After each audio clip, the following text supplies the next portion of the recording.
economy. We need to listen to business leaders, and we need to act on what they're saying when it's in our best interests.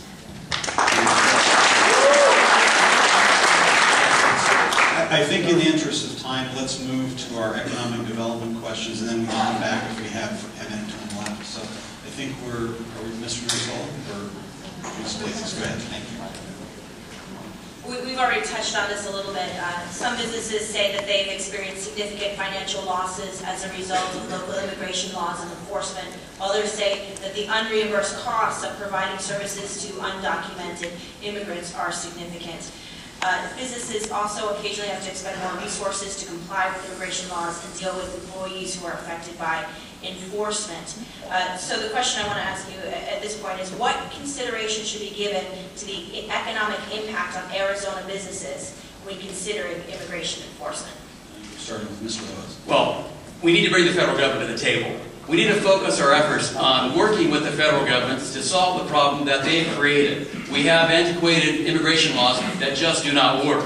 Yes, we need to enforce all of the laws, but we need to make sure those laws are constitutionally vetted and that they work. We cannot be the federal government's agents in doing the job that they have to do.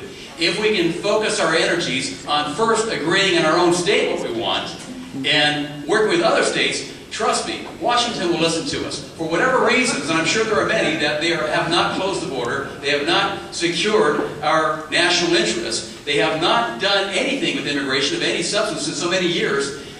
If we work together and come up with solutions and go as a united front, collaboratively work with the federal government, we can achieve the results we want, and the cost of doing business with regards to undocumented workers will go away or severely be reduced. Senator Pearce.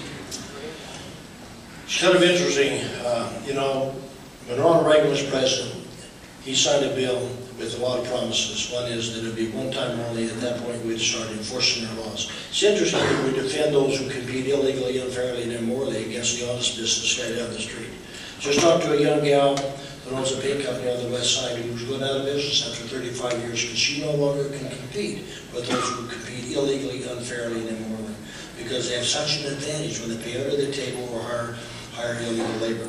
So we have a direct representation. These kind of business, we talk about states. The federal government is the only one that can regulate. States have inherent police powers under the Constitution, have a constitutional duty to enforce its laws. We don't hear the same noise when we enforce our gun laws, federal laws. We don't hear the same noise when we arrest bank robbers, federal law. We don't hear this noise for other things, but we seem to hear it here because we're addicted to cheap labor while we're putting Americans out of work. You know, that's the damage and the sad thing here. Where the people aren't afraid of the federal government, and the states have inherent, not delegated, inherent right to enforce the law. That's why they're fleeing Alabama, Georgia, South Carolina, Oklahoma, and Arizona, because they know the states will do something. Yes. Follow up.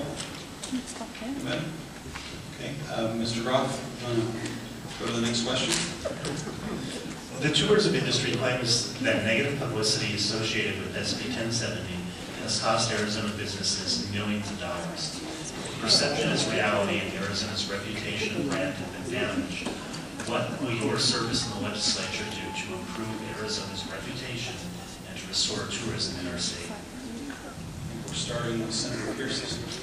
Again, I think we've covered this much. Arizona suffers from a great reputation, not a bad reputation. 30 states. Everywhere the governor goes, she talks about standing ovations when she talks about what Arizona has done. The nation is proud of us. We've changed the debate in Washington, D.C. It's kind of interesting we talk about tourism. It's up 10% in 2010 over 2009. It hasn't suffered too much, apparently. Even in tough recessions and economic times, it's up 10%. So, you know, again, the myths have to stop, and that's what it is. To educate, medicate, and incarcerate illegal aliens in the state of Arizona, according to a recent FAIR report, is about $2.6 billion. That doesn't count many other associated costs. There's a net cost huge. The Barron's Financial Magazine puts the unpaid taxes due to the underground workforce about $350 billion a year. Heritage Foundation, one of the most premier research organizations in America, say immigrants use social service about 3 to 4 times that of native born Americans. Enough is enough. We're a nation of law. We're a kind people. We allow more people in the United States legally than every other developed nation combined, where we have laws. We have a method that you come here. That method must be honored and respected, and that's what I expect. Any follow-up? Yeah, next question. Oh, I'm sorry. I apologize. I agree, sir. We need to put the myths to rest and start looking at the facts. 9.3% unemployment is a fact. Driving down the streets of Arizona and seeing half the buildings, or more than half the buildings, boarded up, vacated from once vibrant businesses, not just 5 years ago, that's a fact. We need to look at the reality, the economic reality. We need to look at what the Cato Institute is telling us about the economic reality of piecemeal legislation that only looks at one aspect of an issue that has to be viewed in its entirety. Any follow-up? On the national news, there's been some concerns about some farmers in states like Georgia and Alabama, ones that are doing some of these model legislation after Arizona's immigration laws, that they don't have enough farm workers, that their crops are rotting on the vine in the field. Do you have concerns that we won't be able to keep our agricultural industry going in Arizona as it has been without farm workers, immigrant farm workers? You know, again, we have 13 to 17 million Americans out of work. There's one area I certainly do have sensitivity for, and that is the agribusiness. And I understand. I've spent much of my life on a friend's farm working. I'm better than illegal immigration. They raided it for nothing. I was real cheap. But the point is, we're raising kids today that don't know how to pull the rope on a Briggs and Stratton engine. I agree we have a problem.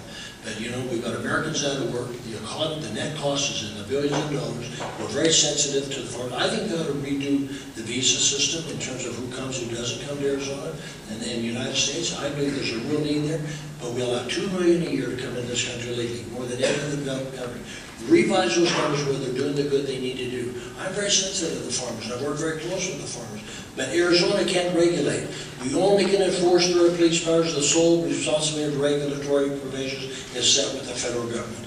But the problem is they never get things right, and that's why you never get anything passed out. Thanks, Mr. Lewis. I call your attention to an article in yesterday's New York Times that dealt with this very question in Colorado.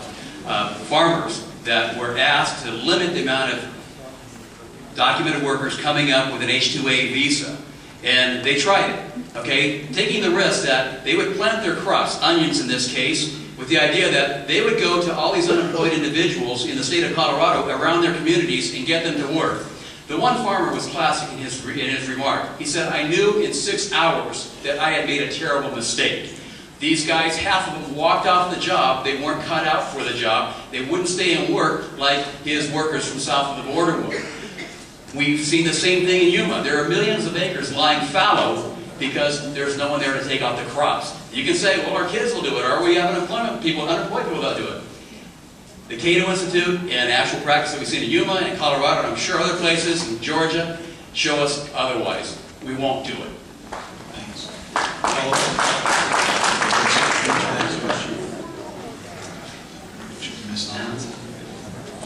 Mesa has an initiative to attract specific types of industries called HEAT, and that specifically targets healthcare, education, aerospace, and tourism-technology.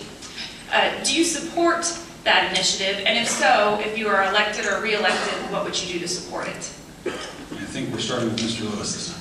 Most definitely, I support that initiative. We need to build the Gateway Corridor. This is STEM, science, technology, engineering, math area. We need to work with economic engines like that to bring about real economic growth. We need to take advantage of the resources that are already out there to capitalize on the aerospace industry.